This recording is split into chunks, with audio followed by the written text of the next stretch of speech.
Vous êtes-vous déjà demandé ce qui se passe lorsque quelqu'un avoue un crime grave, comme un meurtre, pendant le sacrement de la confession?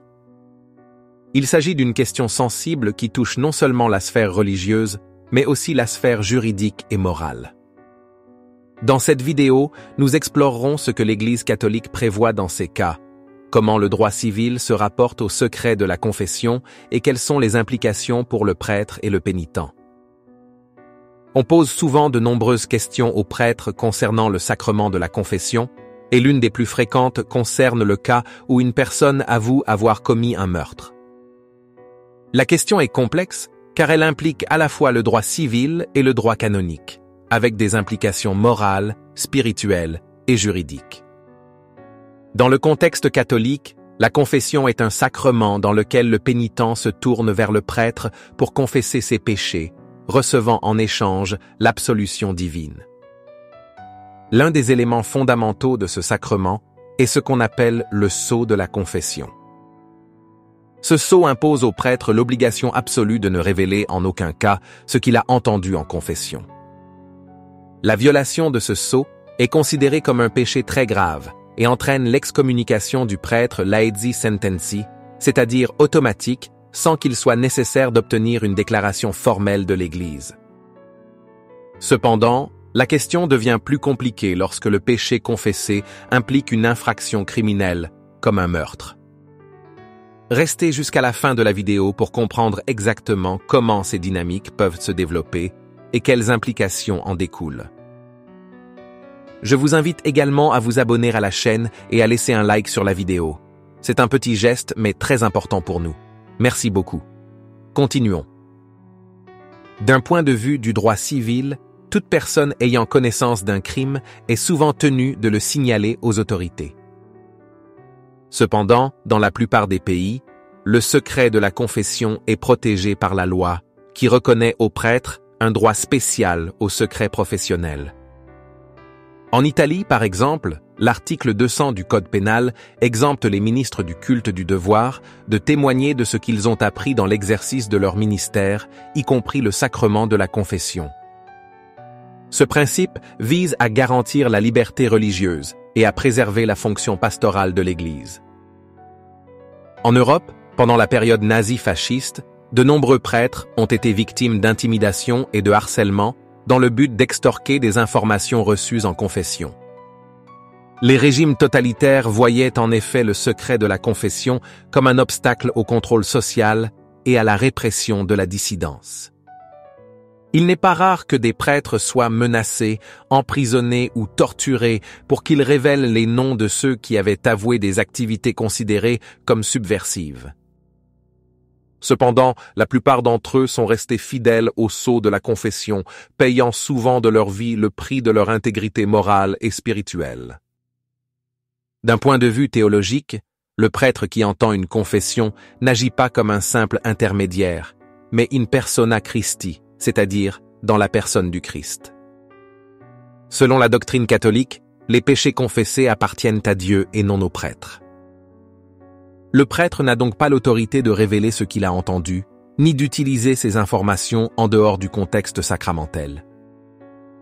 Ce principe est basé sur la croyance que la confession doit offrir au pénitent un espace sûr pour exprimer son repentir sans crainte de conséquences terrestres. Cela ne signifie pas pour autant que le prêtre soit libre de toute responsabilité morale envers le pénitent et la société. Lors de la confession, le prêtre a pour tâche de guider la personne vers un repentir sincère et de réparer les dommages causés. Dans le cas spécifique d'un meurtre, le prêtre peut encourager l'auteur à se livrer aux autorités en soulignant l'importance de la justice et de la responsabilité personnelle.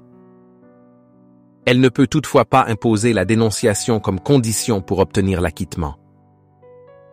La doctrine catholique enseigne que le pardon divin est accessible à tous les pécheurs qui se repentent sincèrement, quelle que soit la gravité de leur péché.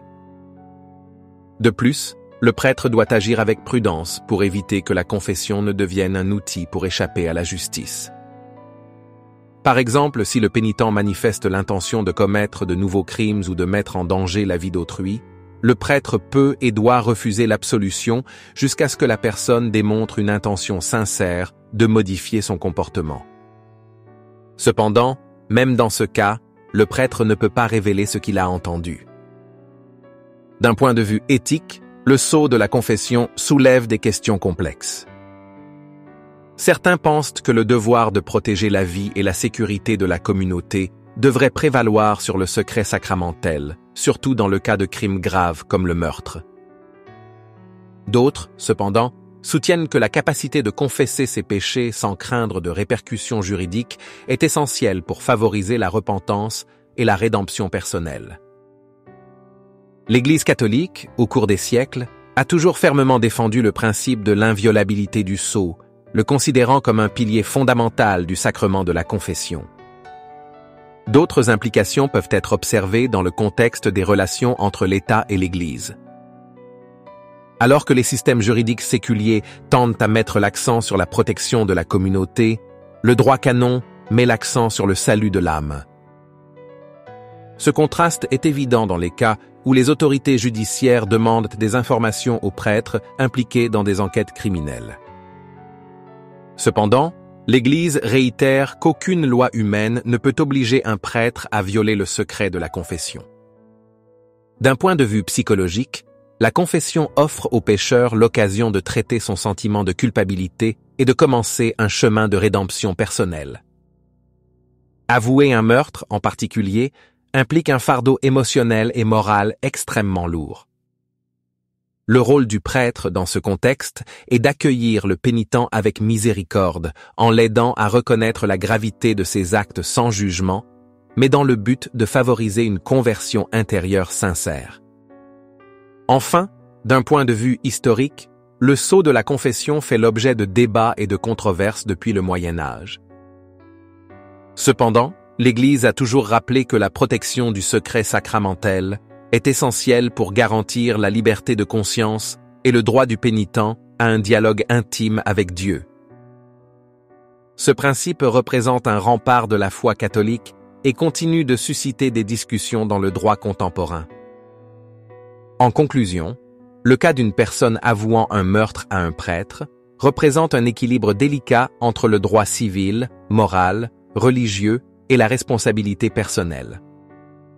Bien que le prêtre ne puisse pas dénoncer le délit, il a le devoir de guider le pénitent vers un repentir sincère et la réparation du dommage dans le respect de la dignité humaine et de la justice divine.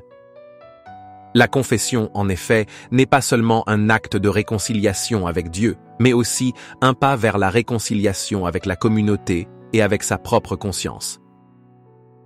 L'inviolabilité de la confession, bien que parfois controversée, continue de représenter un pilier de la foi catholique, garantissant à chaque personne la possibilité de trouver l'espoir et la rédemption, quelle que soit la gravité de ses péchés. Partagez la vidéo avec ceux qui pourraient l'apprécier, laissez un commentaire avec votre avis et abonnez-vous à la chaîne pour ne pas manquer les prochains contenus. Votre soutien est précieux. Merci beaucoup.